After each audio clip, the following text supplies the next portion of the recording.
The great changes in Wan Xiao and Li Lu in this life were deliberately caused by Old Yang. Otherwise, why would Li Lu, who had reincarnated so many times, still have the same heart of the great Tao? Cui Dongshan yawned. At the border between the two mountains, he suddenly reversed his posture of swimming with his face facing the sky and back facing the ground. He glanced at the human world.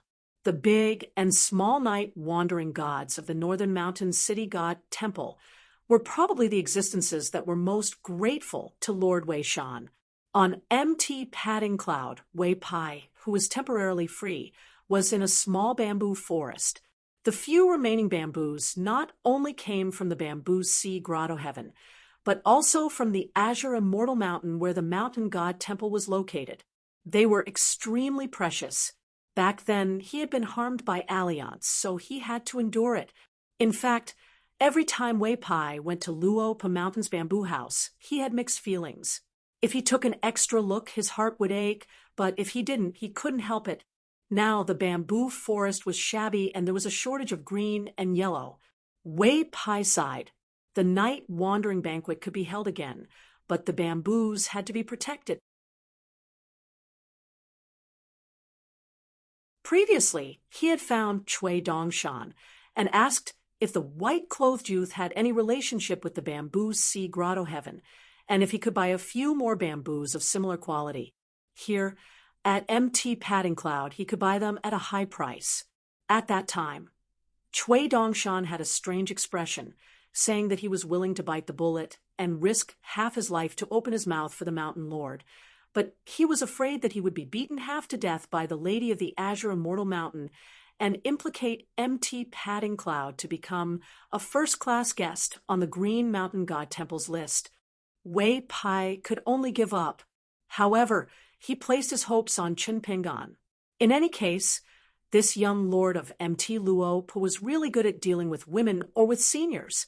The little person from the Zhou City God Temple who came to Mt. Luo on time to offer incense was privately given a temporary low-level position by Zhou Meili.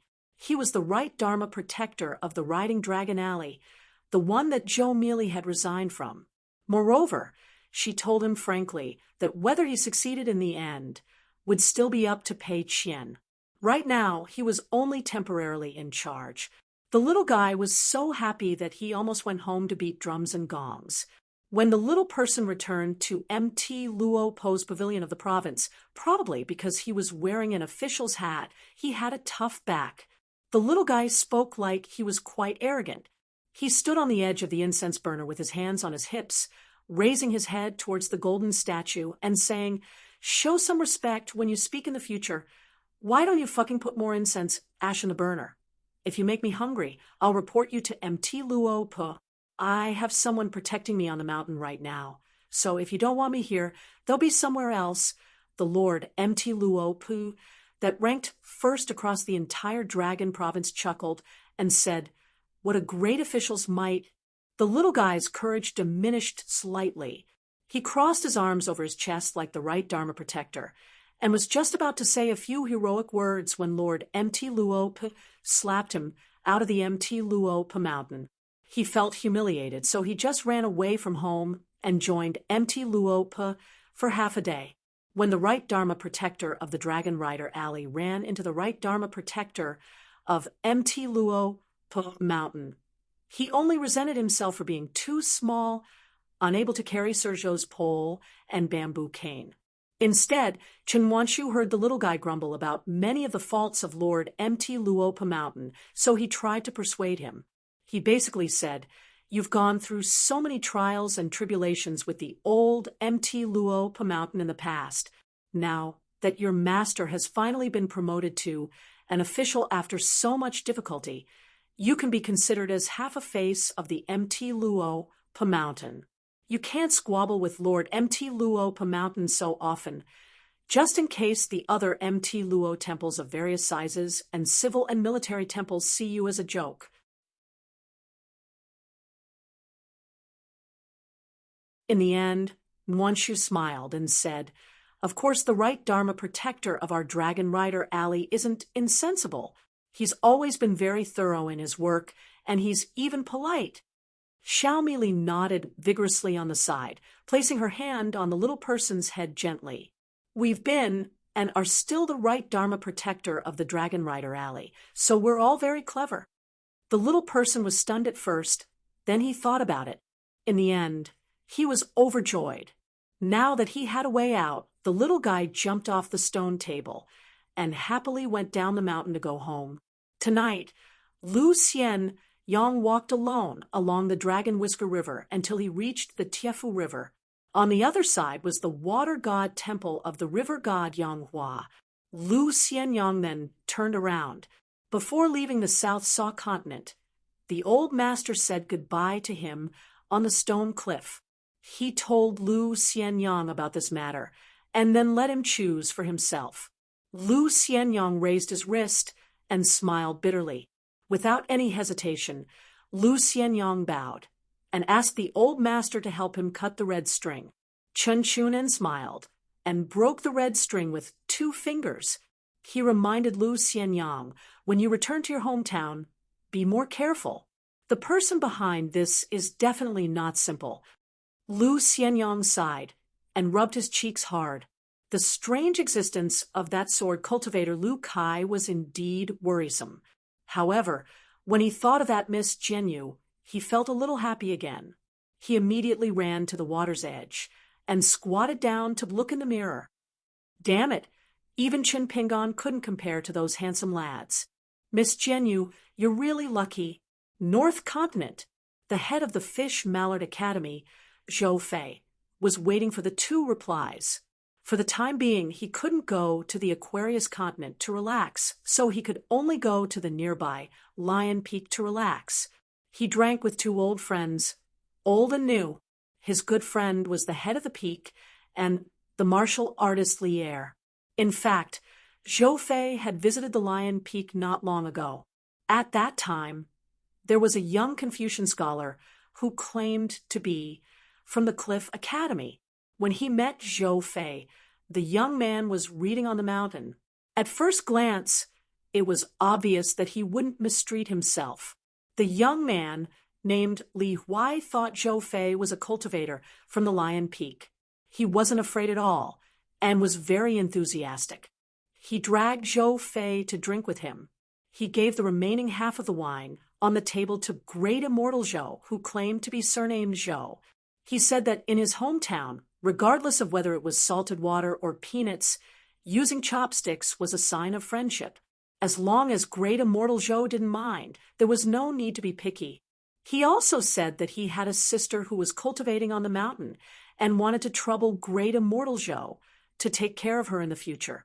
The young man raised his wine bowl and said that he would take one first. Zhou Fei smiled and asked, "Has your son returned to the Aquarius continent?" Lier smiled and nodded. He said that he can't always travel far away. "My son is a scholar." Until now, Lier and his wife still felt that their son Li Huai's identity as a scholar was the most important thing in their family. As for their daughter Li Lu, she had always been an extremely sensible daughter to Lier. Even now, she was still the same. The peak master smiled awkwardly. It wasn't that Li Huai was insensible, but that he was too sensible.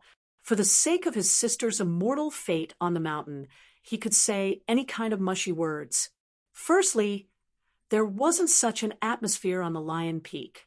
Secondly, the old Yuanying was used to flattery outside the mountain. Therefore, it wasn't that the old cultivator couldn't stand the flattery. It was that kid who said, "My sister is clumsy but not bad." How lucky must she be to be able to cultivate on the Lion Peak? And then, if my sister accidentally does something bad out of good intentions, Peak Master is obviously an old immortal who is well read. Please forgive her. However, a few words of punishment and scolding are also necessary. The old Yuanying could only smile and didn't dare to say anything. Did he dare to say anything? Of course not. The founder of the Lion Peak wasn't the maid of the earth immortal gold core, Wei Taijin, in Li Huai's eyes. Instead, she treated an ascendant realm demon from the Lushui pit as her maid. After drinking with Li Er and the others, Zhou went to the pavilion with a wide view and sighed softly. Teacher, there are things in the world that we can or can't do. Let's do it first. If you think it's too far away, I'll take care of the formal appointment ceremony for you. However, don't forget to send me the Green Confucian Temple Edict. Since he had the same name as a sovereign realm demon, the scholarly sage, who thought he had a good temper, sent the letter to the Confucian Temple Edict. However, the end of the letter to his teacher was almost disrespectful. If you can't even do this, I'll have to return the sage's teachings to you. Not only that, I'll also resign from my position as the Peak Master. I, Zhou, will go and meet the desolate lands when Hai Zhou. Anyway, only one of them can be left. At the Thunder God residence on the Infant Mountain, the two foreigners finally left. The guy named Chen Lingjun didn't lower his head and apologize in the end. He still maintained the attitude of you should admit your mistakes first and I'll apologize later.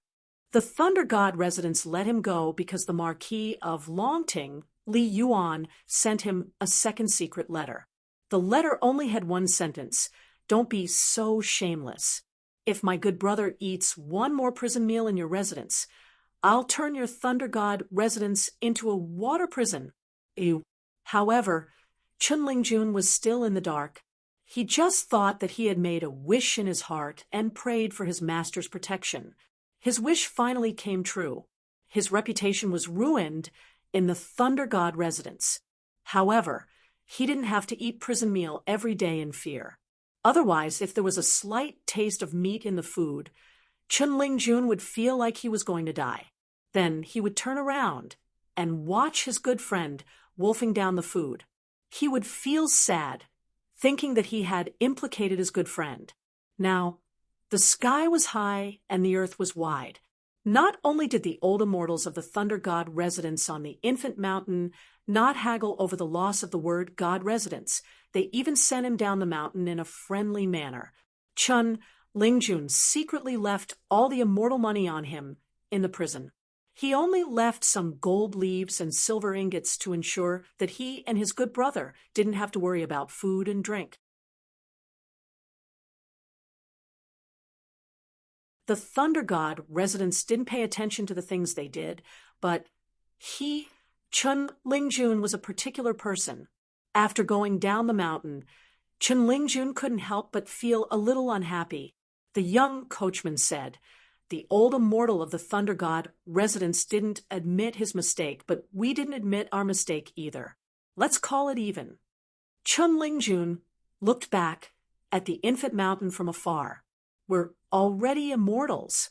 Is it so difficult to admit our mistakes and correct them? The young coachman smiled and said, "Immortals have more face, or ordinary people have more face." Brother, you're really an idiot. You can't even understand this." Chun Lingjun laughed and said in a low voice, F***CK his face. The young coachman said, "Go drink good wine. Who cares? Remember to pick the expensive ones. Live frugally and be stingy. It's not our style." In a seaside city, Chun Lingjun found a restaurant and ordered a large table of wine and dishes. Chun Lingjun and his good brother, who had gone through thick and thin together, drank together and got drunk together. The two brothers had to use the smell of alcohol to wash away their bad luck. The young coachman's name was Bai Heng. His name was a little strange. Once when Chun Lingjun was drunk in a wine shop, he said that this name wasn't very festive. He patted his chest and promised his good friend that when they returned to their hometown together, he would ask his master to give him a name. Chun Lingjun stood on the bench at that time and gave him a thumbs up. He said that his master would give him a name. Although he was a young coachman, he was a real martial artist of the third realm and was used to walking the Jianghu. When Chun Lingjun made friends, he didn't look at the realm. Moreover, in his hometown, the thing about realms was really not to be taken seriously. It was the most boring thing. The world was big, but getting along was the most important thing. Today, he drank with his good brother Bai Hung in the restaurant and ordered a table of signature dishes. Bai Hung said a few words in a genteel way, saying that it was rare that he had nothing to do today, so it was best to drink good wine. What good wine? It was expensive wine. Chen Lingjun liked it very much. Bai Hung was the best. He was never pretentious. Bai Heng's true feelings of brother freeloading with you every day. Am I taking advantage of you? Impossible. I'm treating you as my long-lost brother. Chen Lingjun liked it the most from the bottom of his heart. Damn it, that brotherly yuan. The only flaw in this otherwise perfect thing was that he lacked this heroic spirit. Today, Chen Lingjun was drunk again, but it was rare that he didn't pull Bai Hung along to brag. Instead, he was a little sad, and his voice became softer and softer. In the past, I always liked to listen to good words and couldn't listen to anything bad. Later, when I met Master, he told me that I would listen to good and bad words and not take them too seriously. Moreover, out of 10 good words, one bad one would often be beaten to death. So every time I listen to a good word from someone, I have 90% of it left. When I have enough good words, I can wait for that bad one to come to visit. I won't be sad at all. The young coachman shook his head and said, Brother Lingjun, there are very few people in the world who are so shrewd and know how to fix their own hearts. They all like to listen to good things. Otherwise, they are so rich that they have nothing better to do and only pick ugly things to listen to. Chen Lingjun smiled and said, You're talking about me. The young coachman smiled and said, I'm also talking about myself. Let's encourage each other. In any case, we know the rules. Whether we can do it or not, we'll talk about it after drinking. Why are you in a daze? Are you afraid that I'll drink until you're poor? I'll pick one first, you follow.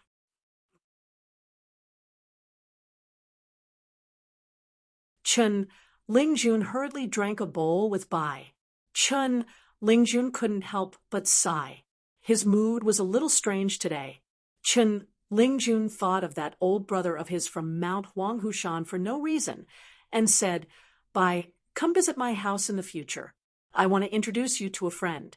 He's an old Taoist with the surname Jia. He's witty and has a good tolerance for alcohol. Bai laughed and said, Fake? Is it real or fake? It's fake, right? Chen Lingjun chuckled and said, You're ignorant. But as a member of the Jianghu, it's not shameful that you don't know much about fighting. But you have to mention one. Bai hurriedly drank a bowl of wine and continued to fill it to the brim. The bowl wasn't big and couldn't hold much wine. He had to rely on the number of bowls to make up for it. In any case, a good brother wasn't a petty person. In the Jianghu, this was called face. The two of them walked out of the restaurant in a drunken stupor. Chen Lingjun weighed the money pouch and said bitterly, Bai, I don't think we can drink more than a few meals of this kind of wine. Bai nodded with a smile. That's right. There's no banquet in this world that doesn't end. Chen Lingjun burped. He was still in the attire of carrying a bamboo chest and holding a mountain walking staff. He originally wanted to follow his good brother's words and scold Bai for not knowing how to speak properly. But when he thought about how he was going to really walk on the river, he took it that this sentence was sad and couldn't refute it. After all, walking on the river was not only destined to be difficult, but there were also too many accidents. Elder brother Bai was only a martial artist of the third realm.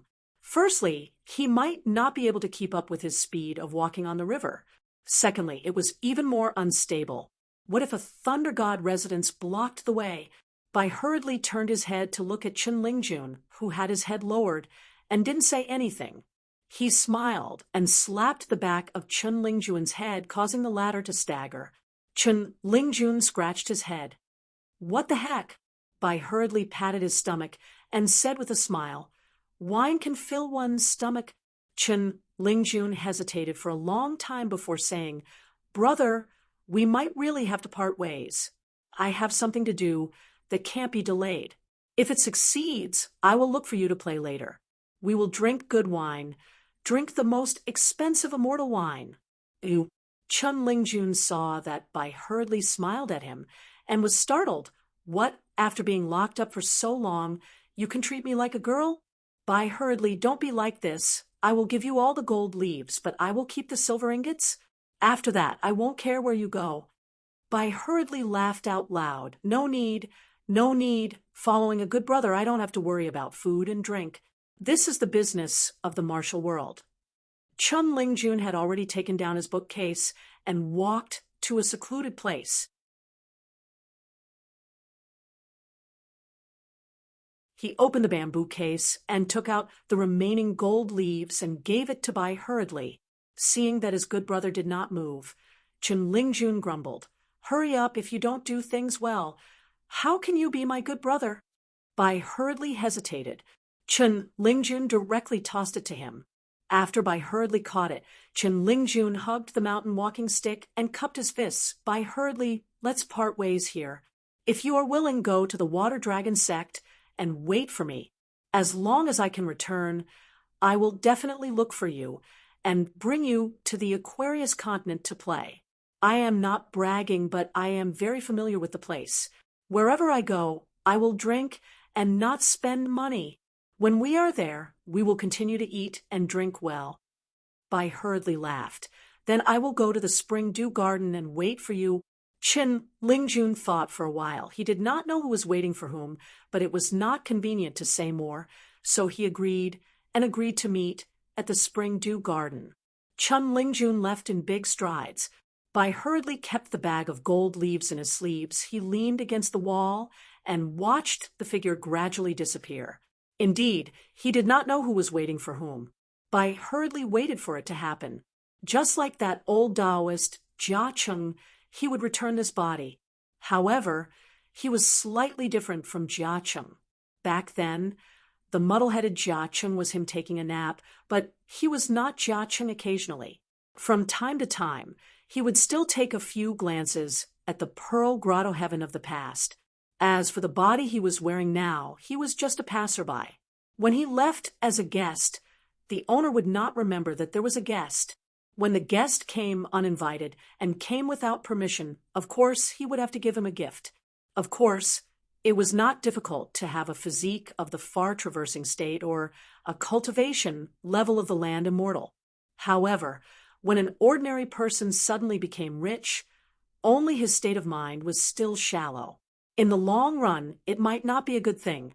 Giving some secular gold and silver, he could get a physique of the third realm that could prolong his life for a few years.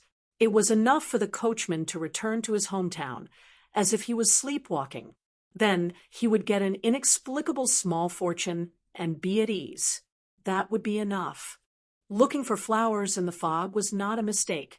Looking for flowers in the fog was really difficult. Could it be that he really had to pick flowers and smile in the end? Bai hurriedly laughed and raised his hand to form a seal.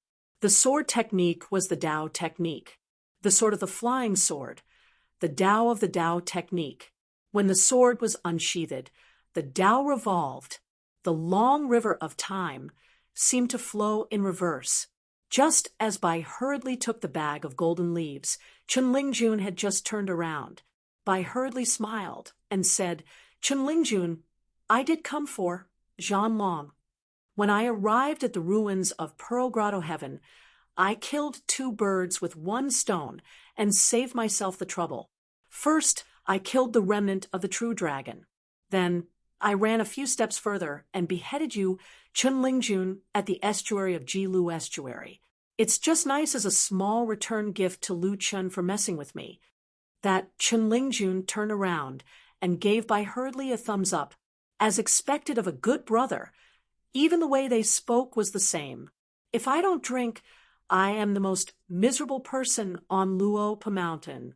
If I drink, not to mention Luopa Mountain, I am the most important person in the entire northern peak." Then Chun Lingjun jumped up and slapped the young man's head. He scolded jokingly, "You didn't eat any melon seeds, did you? Look at how drunk you are. Is the head of a good brother for you to behead? Behead your grandpa. You can't even afford a sword. If I gave you a sword, you would be able to slay the heavens. Bai hurriedly laughed and formed another seal in his sleeve. He was still standing in the same place, but that Chenlingjun had already disappeared around the corner of the street. A head suddenly popped out and shouted, "Bai hurriedly, I'll help you change your name in the future. It's a waste of effort. It's not festive enough. Bai hurriedly, or perhaps Jia Cheng, or perhaps the master of the White Emperor, city's city lord." The person who once ruled over the world smiled and waved at that Chenlingjun in the tall building of the feudal residence. Today, Song Mu left the meeting hall where the generals and immortal masters gathered. He personally brought Mr. Fan, an esteemed guest from afar, and together they ascended to a high place to observe the battlefield. The words of his royal uncle, Song Zhengqiang, made him truly change from Song Jisun of Clay Bottle Alley to Song Mu, the vassal of Dali.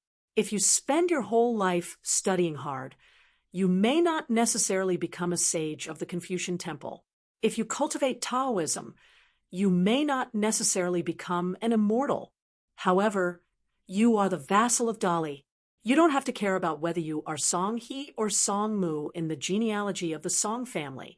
As long as you know how to use people, you will be the Song Jisun in your hands, who is far more powerful than the headmaster of the academy and the immortals on the mountain. The mountains and rivers of a continent, half of the country, are in the hands of Song Jisun, waiting for you to devise a strategy. The sages of the academy speak reason, but others just listen. The gods are in charge of the mountains and rivers. Just take a look for yourself. As for the thoughts of some women around you, do you need to deliberately understand? Do you need to feel sorry for yourself? You need to let her take the initiative to guess the thoughts of Song Jisun beside you. Song Mu gently exhaled. Outside Old Dragon City, in a small Aquarius continent, many cultivators who left the mountains displayed their spells and divine powers. Even Mr. Fan, the old cultivator who hunted down Alliance, was secretly shocked. GQ first revealed her true dragon form in the sea and wantonly strangled the demon army of the wilderness. She also controlled a huge wave out of thin air and crashed into the water waves that were activated by the royal demon, Imperial Concubine Fae. Imperial Concubine Fae's attack caused the entire South Sea outside Old Dragon City to seem to be divided into two, one high and one low. After GQ revealed her true form, a pearl as big as the bright moon in the sea shone over 100 miles, and instantly rose to the surface of the sea near Old Dragon City. The two high walls of the sea that seemed to be separated by a thin line, the north was higher than the south by a large margin.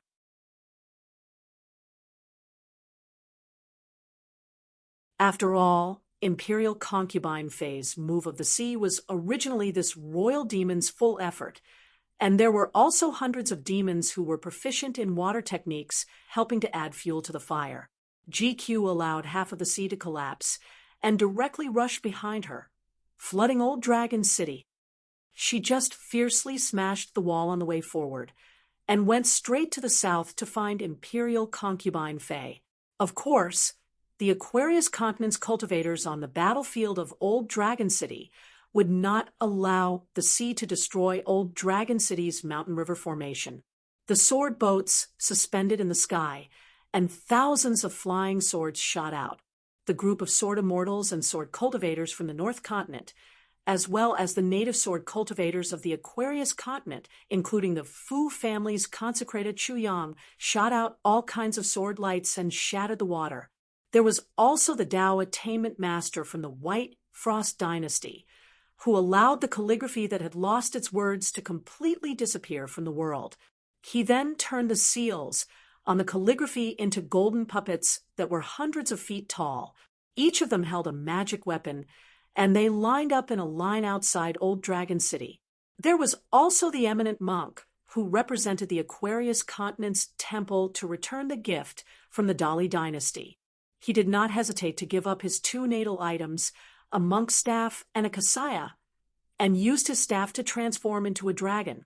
It was like a green mountain that spanned between the sea and the land, and then used his kasaya to cover half of Old Dragon City. He had to stop the water from crushing the city and not cause damage to Old Dragon City's formation that even the immortal money could not repair. The Tai Hui Sword sect's patriarch of discipline, Huang Tong, did not retreat. He stood alone on the shore and took out a natal flying sword. He did not care about the huge waves and seawater, and just took the opportunity to kill those demon clan cultivators who could do whatever they wanted. He used this opportunity to tear away all his disguises, saving him the trouble of looking for her. He thrust out his sword, and it first turned into 81 sword lights. There were sword lights swimming in all directions like dragons. As long as a bright sword light touched a demon clan cultivator's body, it would instantly explode into a large cluster of scattered sword lights and burst out again with a loud bang.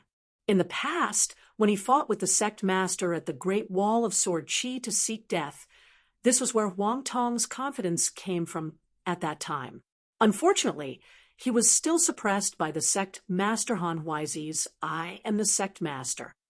The Old Dragon City's Great Wall formation was temporarily unharmed. However, before that Mr. Fan left, he still smiled and said a few polite words to vassal King Songmu. It was fine if he could not see this kind of loss, but if he could see it and did not do anything, he could only pay. Therefore, Old Dragon City received a sum of money to maintain the spiritual chi of Old Dragon City on the ground and the sword boat in the sky. After Mr. Fan and the attendant left, Song Mu just stared into the distance, looking at the pair of mortal enemies that occasionally revealed their true bodies on the surface of the sea. GQ, Fei Fei. They had both revealed their true bodies. The rich water in the north was like a torrential river, continuously surging from the central region to GQ in the sea. Fei Fei also borrowed a part of the water in the north of Tongye continent, but the momentum was not as exaggerated as GQ's. The battle between dragons and snakes. It was just that the true dragon, whose rank was higher, was still young, and its realm was lower. Fortunately, both sides did not dare to steal the sea's water for the time being, and were more inclined to be close to the true dragon, whose body was snow white and only had golden eyes. Song Mu's expression was calm, but his one hand holding the railing turned into 5 fingers like a hook. Song Mu suddenly retracted his hand. Without turning his head, he just gently raised his hand. The Dali army cultivators immediately let the two go, allowing the latter to go to the vassal king's side. They were 2 old acquaintances, young city lord Fu Nanhua and Yunxia Mountain's Kai Qinqian. There was no need to be polite with Fu Nanhua. It was not common now, but after so many years, one lived in the Old Dragon City's vassal mansion in the inner city, and the other moved to the outer city. There were many opportunities for them to look at each other and reminisce. Therefore, Song Mu turned around, only smiled and nodded to Fu Nanhua, then looked at the Yunxia Mountain's immortal, clasped his fist, and said, "Congratulations to Jin Jian for ascending to Yuanying." Kai Qinqian was a little embarrassed. He smiled and said, "It's just a joke. Fu Nanhua just made fun of me. You're not the only one." After Song Mu laughed, he said, "I'm not young city lord Fu." Kai Qinqian sighed. He stood beside Song Mu and looked at the battlefield from afar. The layer of light of the Old Dragon City's great formation was crushed by the remaining huge waves that came ashore. Fortunately, after the impact, it dimmed a little and quickly recovered its original aura. The Song clan was really rich now.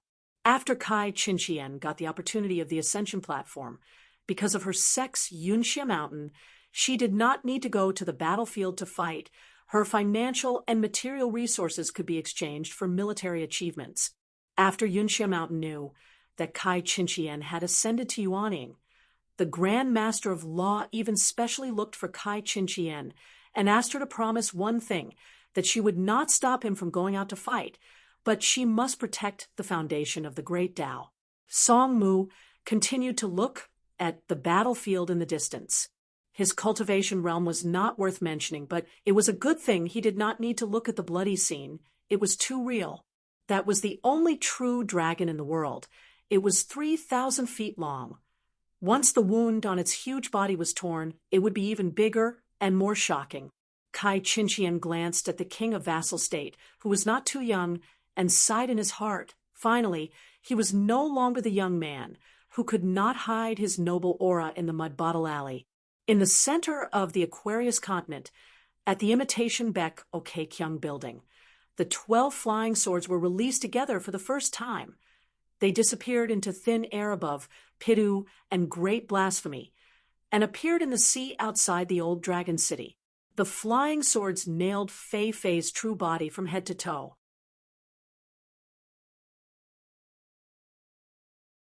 The true dragon, whose white bones were exposed and its body was covered in golden blood, was able to withdraw from the battlefield. But even with the help of the 12 flying swords, the true dragon still could not successfully leave the battlefield. A long-armed old man, who was hovering outside the battlefield, changed from a posture of holding a long stick on his shoulder to smashing the true dragon's head with the stick, hitting the true dragon's head to the bottom of the sea. Blood instantly covered the sea surface. This scene could be said to be very close to the old dragon city. Song Mu clenched his fists in his sleeves, but his face was expressionless. Several sword immortals from the northern continent helped the true dragon to hold the line. Seeing that the chances of killing the true dragon were slim, the great demon Yuan Shou chuckled. He tapped the tip of his foot and left the long sword under his feet. Suddenly, he transformed into his gigantic true form and stomped to death a dozen cultivators who dared to kill his own men on the shore. Then he smashed his staff onto the old dragon city's mountain landscape grand formation. With just one strike, the grand formation lost its luster. The great city-protecting grand formation, which was created by countless fine and majestic spiritual energy, shattered on the spot. Under the illumination of the sunlight, it was as if a gorgeous rain had fallen on Old Dragon City. Not only did the long stick break the great array, the momentum was still huge and quickly smashed the tall building. Almost at the same time, Huang Tong and Li Kai took out their flying swords to slash at Yuan Shou's head, but the great demon slapped away one of their swords and then grabbed the other sword and threw it far away. Fortunately, when the stick was about to land on the old dragon city, a continuous thin line appeared in the sky, and it was this small mountain range that was moved by an unknown person that blocked the remaining half of Yuan Shou's stick's power. When the thin lines broke, a mountain range in the middle of the Aquarius continent collapsed. Yuan Shou did not dare to stay on the battlefield for long and took a few more hits from the sword immortals. He stepped on the long sword again and retreated from the battlefield. These swordsmen from the North Continent are truly despicable. Wait till I destroy 100 ancestral halls in the Aquarius continent. When I reach your hometowns, I will not use my long rod to destroy your ancestral halls, but instead, I will have a good fight with your mountaintop. On the Dragon Ascension stage, a white-clothed lady who had kept her true body curled up her body. A yellow-clothed boy stood by the stairs. Trembling in fear, he did not dare to go up the stage, and even more so, did not dare to go near his miserable master. GQ's cheek was pressed against the ground as she stared at the trash. She squeezed out 3 words from between her teeth. Get lost. The boy in yellow who had followed GQ to successfully escape from Chi Feng's fire, the 4-legged snake from Mud Bottle Alley, hurriedly ran down the stairs and squatted at the foot of the dragon platform. He covered his head with his hands and shivered. Just now, when they looked at each other, he realized that his master seemed to be on the verge of eating to heal himself. Imperial concubine Fei had also returned to her human form, but there were 12 holes in her body. Those were not ordinary sword immortal flying swords, so it was inevitable that her great Tao foundation would be damaged, especially the sword that pierced through the back of her head. It was the most ruthless. But compared to the little dragon, Imperial concubine Fei's miserable end was still much better. As for the 12 Baek Okkyung building flying swords, she didn't return all of them to Choi Dong. She broke one of them and kept the other one, intending to give it to her young master as a gift. The battlefield returned to the two armies. King Songmu ordered. Dozens of Dali men of sacrifice quietly moved, like a net, towards the 3 gates that were broken through by the wasteland. Since it was the gates torn open by the demon race army, it was also the path that Old Dragon City intentionally gave up. Otherwise, the wasteland would really attach to Old Dragon City and flock to the north. Songmu and all those who were qualified to participate in the meeting never thought that Old Dragon City could be defended. But when Old Dragon City couldn't be defended, it would be a complete ruin, and enough of the demon race army would die, especially the demon race cultivators. As for the Aquarius continent's cultivators, how could there be no casualties in this world's war? Just like those men of sacrifice who rushed to the battlefield, other than the cultivators who followed the Dali border army, there were more cultivators who were prisoners in the Ministry of Justice's death, row prison. Every one of them was a talisman, and the death of every one of them would be equivalent to the suicide of a Jean Dan Earth, immortal. Kai Chinchien asked, "Aren't you worried that some of the men of sacrifice are afraid of death and run away, or simply surrender to the demon race?" Songmu said, "There are definitely some, and there will be many, but don't worry. If they are afraid of death, the demon race wouldn't dare to accept them. The men of sacrifice who came from the Dali dynasty army would first surrender and then die. It wasn't just one person, but one after the other, a total of 12 people. They would force the demon race army to not accept them. Furthermore, the battlefield was so chaotic, who would have the mood to identify them one by one? Very quickly, at the front of the battlefield, near the demon race army, a large ball of light lit up. Fu Nanhua leaned on the railing and turned to look at Songmu, who was squinting his eyes to observe the situation of the battlefield. The latter raised his hand. As though he had some thoughts, he called over a secretary and spoke telepathically, and the latter directly rode the wind to the meeting hall. Fu Nanhua retracted his gaze and was somewhat envious. The identity of the vassal king, the qualifications of a formidable person. Other than the southern peak behind Old Dragon City, the 2 elite cavalry units of Dali were quietly waiting for Old Dragon City to be breached. There were also 2 battle lines in the southeast and southwest of Aquarius continent, where battles had begun. It was just that it was not as tragic as Old Dragon City's battle line, but this not so was only relative to the cultivators on the mountain. The number of deaths in the Dali border army and vassal army was rapidly increasing by the day. Of course, it was the Dali cavalry stationed at the front lines that died first, and more died.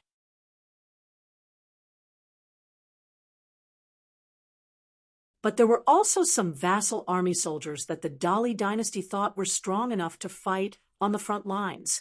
Even so, these vassal state elites were still looked down upon by the Dali cavalry. The Jiang clan of Yunlin was in charge of a vassal state battlefield. A great battle had ended. Under the setting sun, Dali's civil and military secretaries were in charge of arranging for soldiers to clean up the battlefield. There were fewer Dali cavalry units, and more of them were vassal army soldiers. The cultivators on the mountain and the soldiers at the foot of the mountain were all like this. Even after the battle ended, the vassal army elites, who did not need to clean up the piles of corpses, did not feel that it was unreasonable. After a series of battles, the disparity in strength was even more obvious than when the Dali cavalry went down south to crush the vassal states in the early years. Only then did they know one thing. The vassal army that went down south did not have many opportunities to use their full strength. A dozen Dali elites who had their wounds bandaged sat on a small hill and looked at the battlefield not far away. In fact, most of them were from the vassal state army of Dali, and only 3 of them were vassal Dali cavalry units.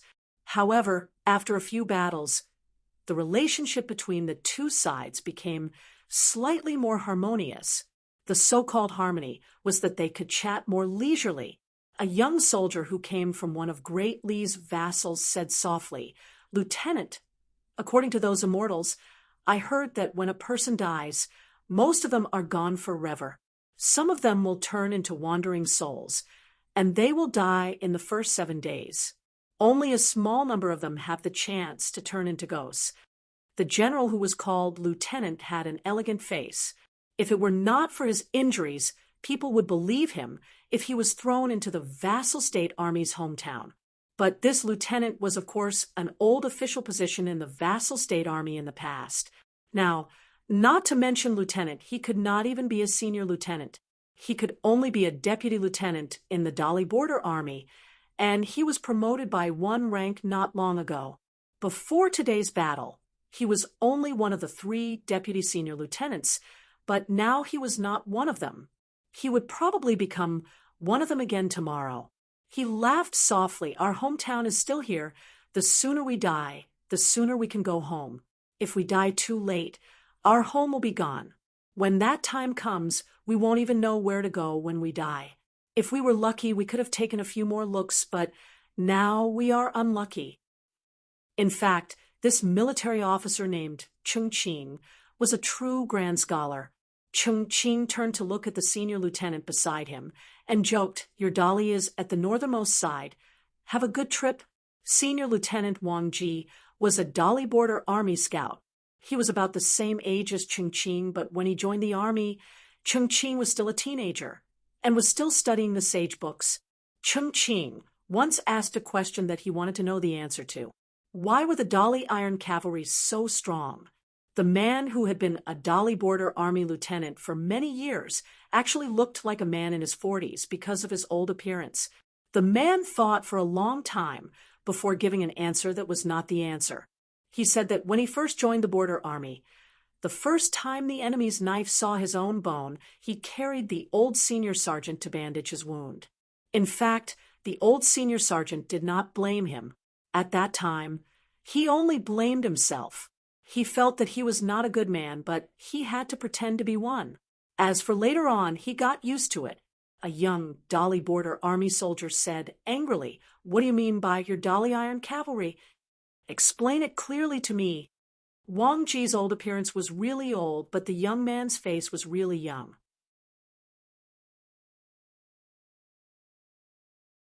He was only 16 years old, but he was a real Dali Border Army soldier. The young man silently cursed in his heart. Previously, he was being sarcastic, so he tolerated it. It was said that this fellow was a person who had read a few books and knew a few words. When he saw the sunset on the horizon, he said that it was like a girl he liked blushed. He even said that the moonlight was also a snob.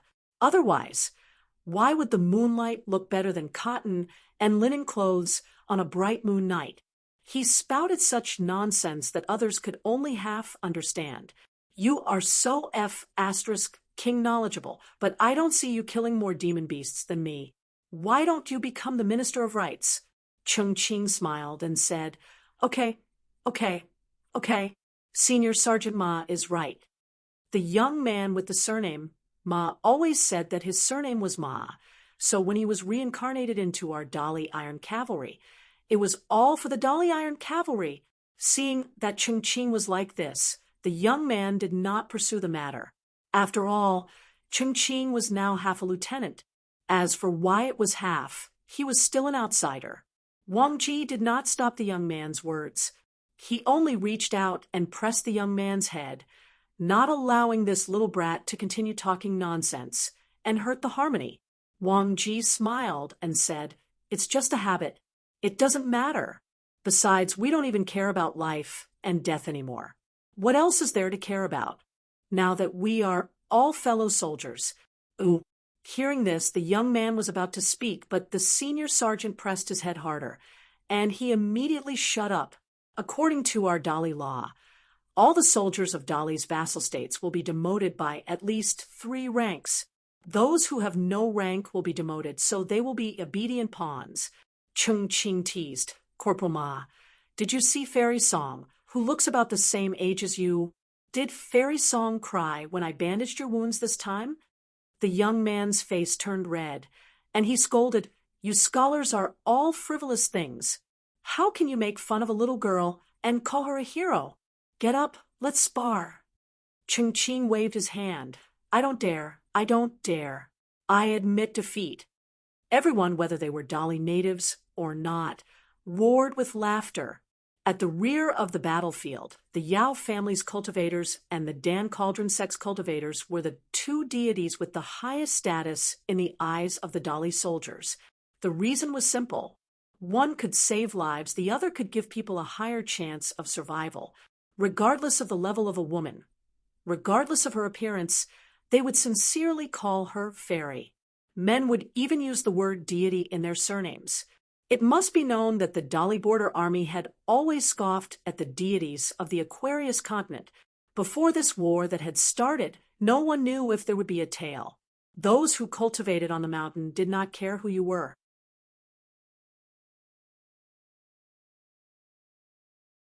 If you dared to be arrogant with me, do you see this Dolly standard war knife? Even if I can't chop you to death, my Dolly cavalry can always find someone else with a different knife. Even if you die, you won't dare to fight back. As for the little girl who was called Fairy Song by Chung Ching, she was a Yao family chi cultivator. She was quite courageous and dared to come here with her elders. However, she liked to cry secretly. The young man did not want these bastards to laugh at the Fairy Song he knew.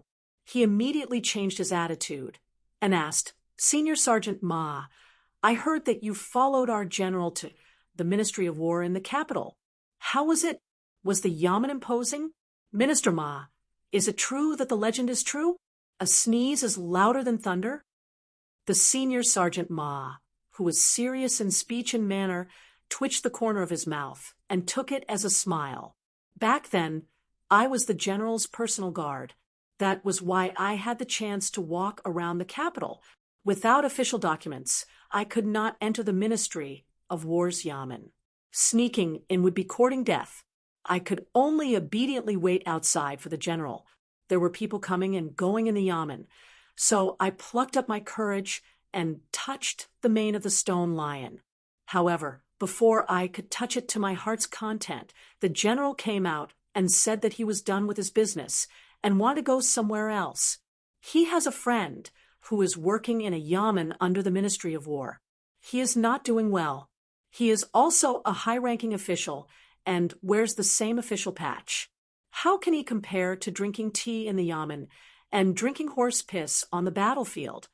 Speaking of this, Senior Sergeant Wang Ji said, Actually, among the general's friends, there are two who are doing well in the capital. I am familiar with them. In the past, they were beaten and scolded by the general's old barracks. However, the general is more concerned about his reputation and did not have the face to be looked down upon. Every time the general finishes his business in the capital, as long as he is not in a hurry to return to the border, he will make a trip to the capital.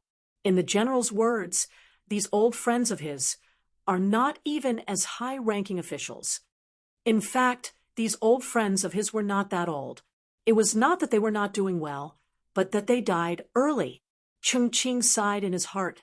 The speaker did not mean it, but the listener took it seriously. This casual conversation actually made Chung Ching, who was a scholar, feel that it was very meaningful. Senior Sergeant Wang Ji did not know that Deputy Lieutenant Chung was thinking too much. He only said slowly, I followed him to the yamen under the Ministry of War's armory. In the end, the general's friend happened to be busy, so I could only sit with the general in the side hall. We drank tea the whole afternoon. There were not many tea leaves, but we had enough water pipes. The general was quite happy and said that the officials of the Ministry of War were poor, really poor, unlike those from the Ministry of Rights who only knew how to pretend to be poor. The general's voice was always loud, and these words were coincidentally heard by the servant outside. He quickly brought in a small jar of tea leaves and said with a smile, It's different now. In the past, The Ministry of Revenue was so stingy that they had to give out tea leaves and tails. Now they are generous and finally know how to calculate by the weight. Our general was waiting for these words, so he immediately stood up and cupped his fists, saying, "Thank you, thank you."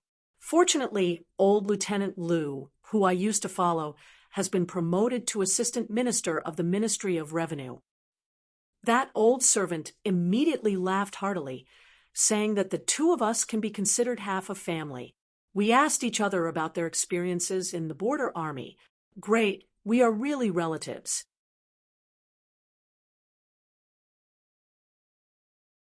It turns out that when Assistant Minister Liu of the Ministry of Revenue was a lieutenant, our general was a scout senior sergeant.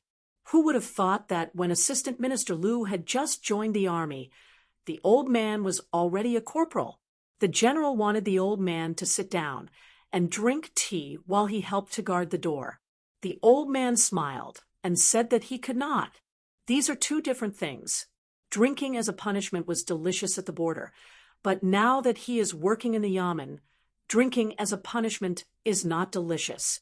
Hearing this, the young man asked, "Senior Sergeant, you didn't take the initiative to ask to be a guard at the door?" Wang Ji was stunned and shook his head. At the time, I was too busy laughing and did not think about this. The young man clicked his tongue and said, "Senior Sergeant, you were really impatient when you were a soldier and killed thieves. I feel that 2 thumbs up for Senior Sergeant is not enough. But Senior Sergeant, you are really not cut out to be an official. If it were me, I would have run to the door to keep a lookout and at least let the old corporal and the general drink a pot of tea." Wang Ji reached out and pushed the young man's head, laughing. "The general said that I am not going to be an official, and I admit it. You are just a small corporal, and you have the nerve to talk about Senior Sergeant?" Wang Ji originally wanted to stop the conversation, but he did not expect that his fellow soldiers all seemed to like listening to such old stories. In addition, the young man kept asking about the situation in the capital, so the man continued, "I did not enter the Ministry of War's Yamen, but the general took me to Delay Alley and Fan Street. Those 2 streets in the capital were famous for being filled with generals." The young man's eyes were full of longing. How was it? Was it heavily guarded? When people walked on the streets, they did not dare to breathe loudly. Did they have to report to the Ministry of War before even letting out a fart? Otherwise, they would have to chop off their heads. At this point, the young corporal laughed to himself. This joke was quite good. It was worth it to go back and talk to his subordinates. "So what if you are old? Aren't you still a soldier under my command?" Wang Ji shook his head and said, "In the beginning, I was so nervous that my hands were sweating. I was even more afraid than when I was on the battlefield. As I walked, there was no difference. It was just that the trees on both sides were old. When I walked there in the summer, I walked in the shade of the trees, so I did not feel hot." The corporal was embarrassed to say that when he turned his head, he saw the general's eyes were bright and full of spirit. He was not afraid at all. He walked like a dragon and a tiger, so he was not nervous. As for whether the general was forcing himself to be calm, he did not think much about it before and did not ask.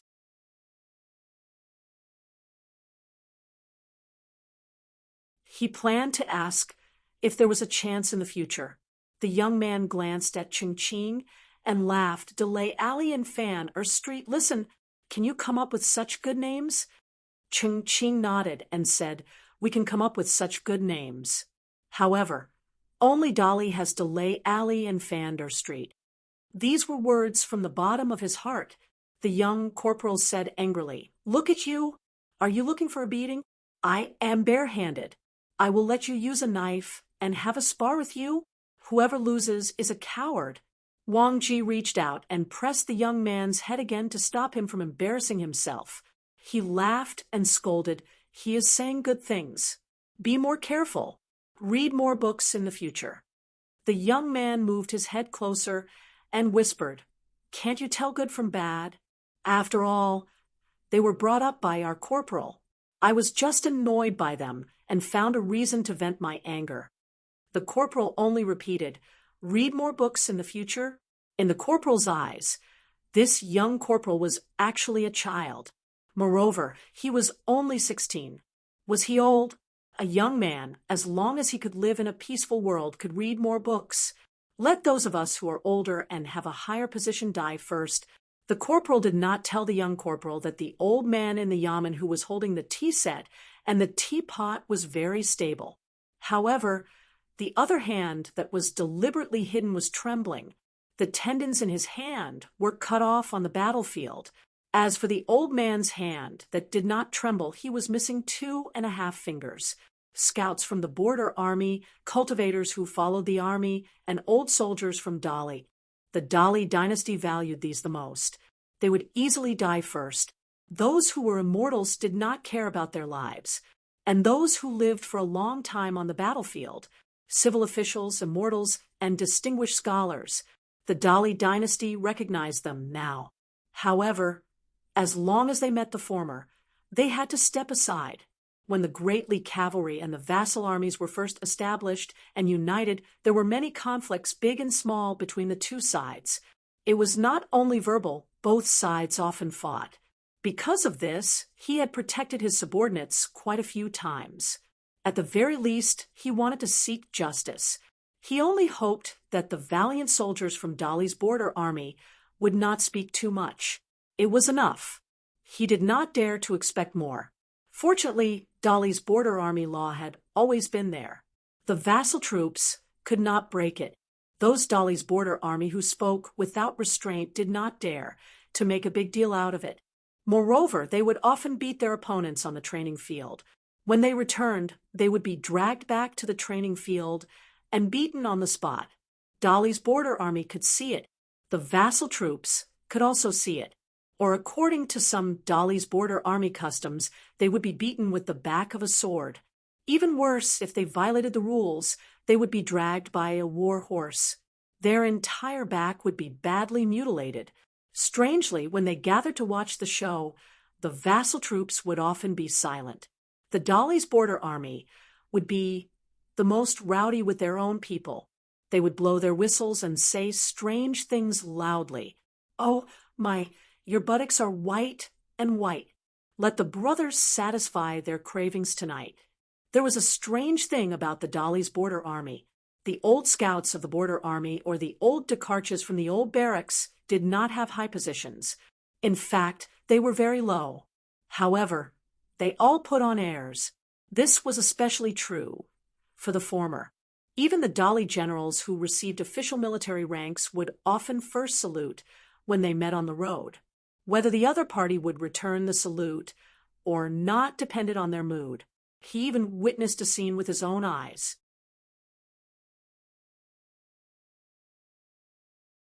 A young general of secondary class rank 5 came here from another military camp on horseback for a meeting. After leaving the military tent, he met an old sergeant on the road and immediately dismounted from his horse and cupped his fists to greet the old sergeant. This person was very young. It was said that he came from the Chang, Street general family. Now, he was in charge of 5,000 Dali's elite troops in the vassal states of the Aquarius continent. This person's authority might be greater than any of the country's generals. The old Dakarchas only stretched out his fist and knocked on the general's bright armor. He even pinched the young general's cheek and scolded jokingly, "Little bastard, you don't have much merit, but you're quite an official.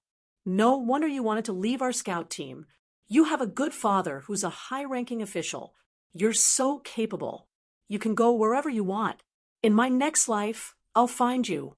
You'll be the father, and I'll be the son." Then the old Dakarchas gave him a light slap. "Get lost. Don't be a small soldier who can only die. Be an official in the future. Anyway, it's better to be on the back of a horse." Wang Ji's gaze suddenly swept across everyone. Finally, he said, "Everyone, actually we have many grievances and grudges. But no matter what, we are all comrades in the battlefield. We all have Dali's standard blade. Wang Ji, do not know how to say beautiful words. I only have one sentence. Our Dolly's blade is the most beautiful wife in the world. Everyone has one. Don't think it's too little." Vice Captain Ching Ching and the young Descartes, as well as the rest of the people, laughed. Some laughed out loud, some did not. In the small Aquarius continent's mountains and rivers, the various countries' cavalry went to listen to the sound of the waves. The immortals who did not care about worldly affairs returned to the foot of the mountain. The heroes of the forest and the heroes of the Jianghu joined the battlefield. And in the vast territory of the Tongyi continent, there was one of the 100-sword immortals of the moon supporting mountain. He was standing on a faraway immortal mountain. His palm was on the hilt of his sword, and his sword was pierced into the skull of a corpse. He only felt that it was a pity that he did not have enough fun. He killed a Jindan so easily. Behind this sword cultivator, there was a broken building of the ancestral hall. There was a young cultivator who came from the same tent. He raised his hand. His pale and slender fingers had scarlet fingernails. And in the ancestral hall, there were 5 puppets that were moving around. It was as if they were dancing under the control of the cultivator. There was a great demon sitting in the ruins of the huge capital. His body was huge and covered half of the capital. Occasionally, his body would move slightly, and it would crush countless old stories. Rays of golden light broke through the sky, crossed the gate, and landed on the territory of the Tongyi continent.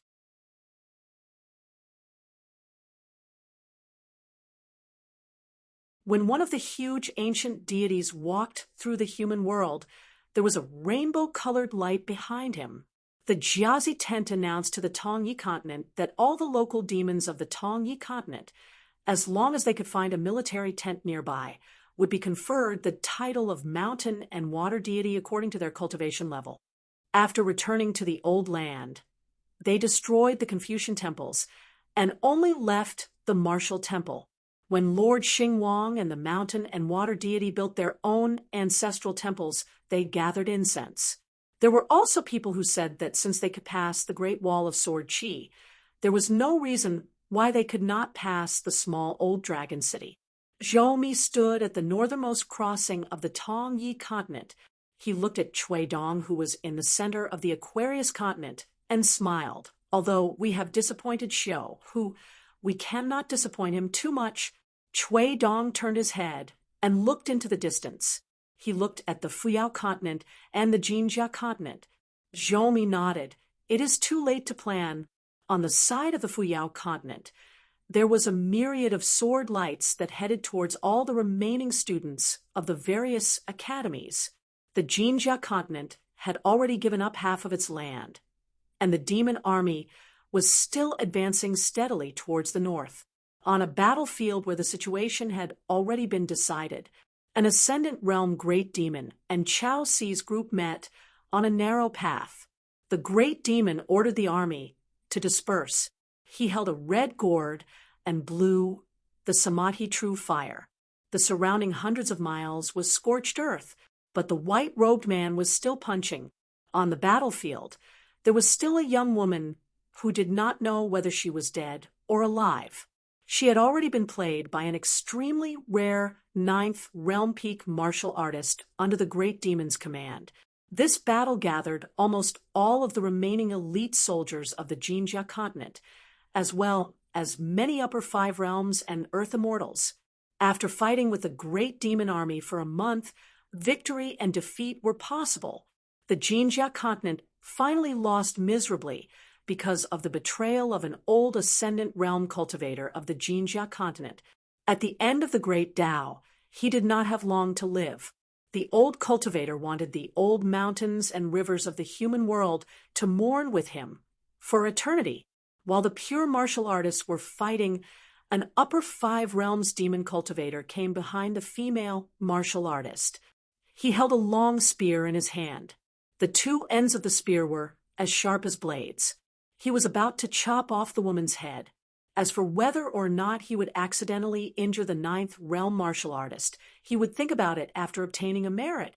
Just as the young female martial artist leaned forward and tilted her head slightly, a short and thin old man suddenly appeared on the tip of the sharp spear in the hands of the unpolished jade realm demon cultivator.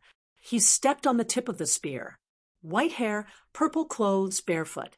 On the back of the old man's purple robe, there was a black and white yin-yang 8 trigrams pattern. A wine gourd hung from his waist. It was crystal clear, and the scene inside could be clearly seen. The starry light seemed to gather the entire Milky Way in the wine gourd. The skinny old man had just rushed over from the central divine continent. He had a small grudge with the ascendant realm cultivator of the Jinjia continent, but he was a step too late.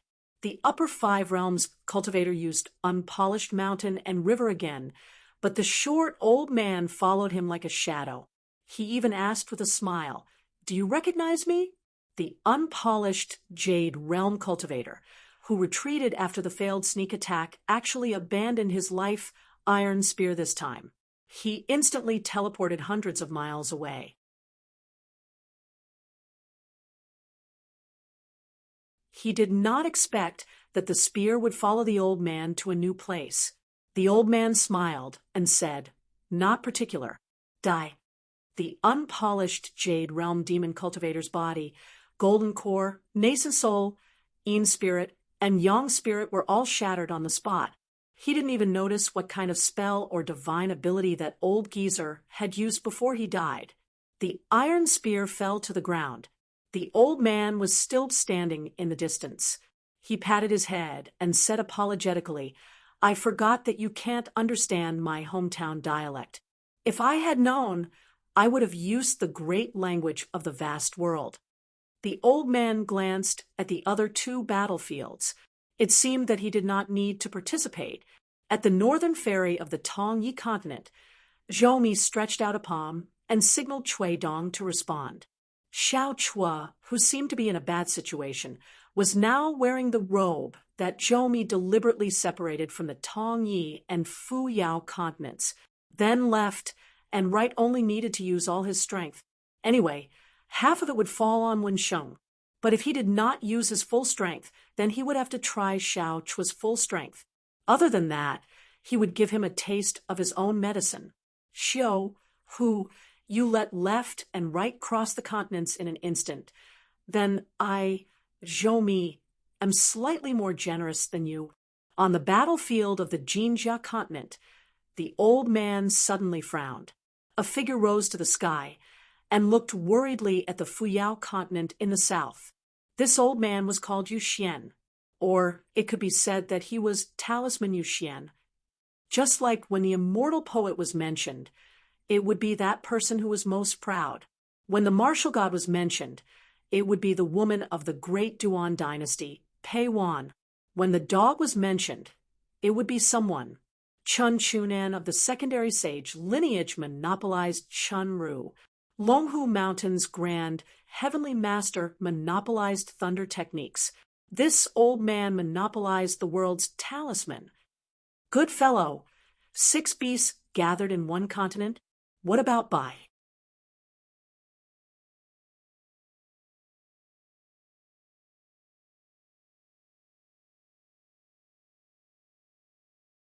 "721. First, the true dragon GQ revealed her true form and took the initiative to leave the dragon platform to fight in the sea. She fought with the king stage great demon Fei Fei, who had a conflict with her great Dao. Then, Cui Dong's 12 flying swords of the Baek Okkyung building rushed to the battlefield to help GQ. Then, Yuan Shou smashed the true dragon's head with his staff and smashed old Dragon City's mountain water formation. Finally, the Mahist Ranger Su Ruo unsheathed his sword and blocked the remaining half of Yuan Shou's staff. On the battlefield of Old Dragon City, the demon race army continued to attack the city. Cultivators from the Aquarius continent continued to die. After the fighting was over, the wildlands was filled with bridges and god Dao steels as well as satin ribbons. The great demon tossed the pocket-sized mountains from the Tongye continent into the sea. Then he used his divine abilities to propel them into the sea, where the tips of the mountains were nailed into the seabed near Old Dragon City. They hung upside down in the water, creating a flat battlefield on the sea. The sea of clouds spread out over the surface of the sea, filling the valleys and valleys. Compared to the young true dragon that could only lie on the dragon platform to recuperate, Fei Fei was in a much better state. After receiving a secret order from the Jiazi camp, she waited for a moment. Then, countless huge icicles appeared out of thin air on the east-west line of the sea surface where she stood. They were slanted towards Old Dragon City that had been blocking the way for a long time. The icicles were lined up in order, like tens of thousands of catapults. Among these icicles, there were dozens of demon race cultivators who seemed to be sleeping soundly. They were sealed in an icicle cage. Most of them were gods of plagues, and 2 were passers-by. Other than that, there was a large group of demon race cultivators who spared no expense to carve a talisman on the icicles that imprisoned the gods of plagues and passers-by. They did not want to anger the hot-tempered Fei Fei and freeze them to death on the spot and throw them into Old Dragon City. Of the 2 lords of the swaying river in the savage world, Yangji was the one who was more graceful and graceful. No matter how good-tempered these sovereign stage demons were, how good could their tempers be? Other than Lu Cha, who liked to roam the world as a swordsman, and Mr. Zhou, who rarely showed his face, were the exceptions. Imperial concubine Fei turned her head and smiled sweetly, softly calling out "young master" in her heart. A sword-wielding young man wearing a black robe with a snow-white ribbon tied around his hair was none other than Yu Si, a swordsman from Jia Shin Tent. He hurriedly rushed to the rear of the battlefield and found Fei Fei. Yu Si was still worried about her safety, even if she was a monarch-level great demon. Yu Si asked, "Are you okay?" Fei Fei shook her head. "That little brat is still too tender, relying on the protection of the true dragon's destiny and the vast water fate. All he has is his body's toughness, but he's still lacking in water attribute arts. Even if he succeeded, he wouldn't even be in the Ascendant Realm. He might not be capable, but his temper was not small. This battle would not give that little fellow too much of a chance. Hurry up and eat her up before that old hag Yangji. I don't mind accompanying young master to the central divine continent to relax." Only on Yusi's side, Fei Fei was willing to speak more. The withered bone-thrown great demon Bai Ying had secretly rushed to the Golden Armor continent after the Battle of Tong Yi continent ended. Tong Yi continent's gentleman Zhong Kuei had previously prevented Bai Ying from fully displaying his strength, and this Zhong Kuei and that Jiang Shangjin were the 2 most deserving existences who had not died.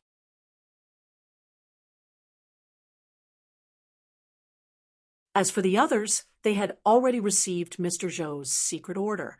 She could not leave the battlefield of Old Dragon City, and she was not willing to join in the fun. After all, this time, the entire Fuyao continent was used as a hunting ground, and the person they were preparing to kill was Bai Yi, who had killed a monarch-level great demon with 3 swords. Although the situation had been reversed, and they had all the advantages, Bai Yi was still Bai Yi. Yu Si sighed softly. Wooden Clog has already received Mr. Zhou's surname, Zhou Qinggao. Fei Fei smiled and comforted him, even as Mr. Zhou's last disciple. He still can't compare to young master's status. Yu Si shook his head. It was always so difficult to talk to her. Fei Fei knew that her young master was more concerned about the direction of the battlefield, so she considerately used Divine Man Mountain River's view, allowing Yu Si to clearly see the movements of the battle in Old Dragon City. On Old Dragon City's side, the cultivators had launched the first counterattack in the past 10 days. The momentum was huge, and there were actually more than 300 Qi cultivators. All of them rushed out of one of the 3 gates towards the sea. Yu Si was stunned. Dali is very pragmatic, unlike Vassal King Songmu's character. Logically speaking, he would not do such a thing. As long as the cultivators of Aquarius continent left Old Dragon City's Mountain River's Great Formation, especially when they left the land and entered the sea, they would lose the protection of the other 2 great formations. Fei smiled and explained, "It's that vast world strange technique again. They are all paper dummies. Anyway, they don't have any killing power. They are just used to scare people." You see nodded. "That's the unique ability of my family's cultivators. After all, they can even use a brush to write out the various mountains and rivers of the human world, drawing hundreds of chi cultivators. It's not strange to pass off as the real thing. I've heard Liu Bai mention it in the Jiaxin tent before. I'm very curious. I want to personally travel to paper White Blessed Land one day." However, Old Dragon City's move is not only used to scare people. That Song Mu is really good at managing the household. No wonder Cui Dong dared to put him in Old Dragon City. Just as you see thought, the group of paper white cultivators that went out of the city to fight was used by Old Dragon City to deceive the monster cultivators of their techniques, as well as to lure some hidden offensive magic weapons. Even if it consumed some of the earth immortal cultivators of the monster race, it was still a good thing. Soon, there would be Dolly cultivators in charge of supervising and patrolling the battlefield, recording all the details in detail. On the battlefield, Old Dragon City would not let go of any small gains. This kind of action, big and small, there were new tricks every day. Both sides were like this.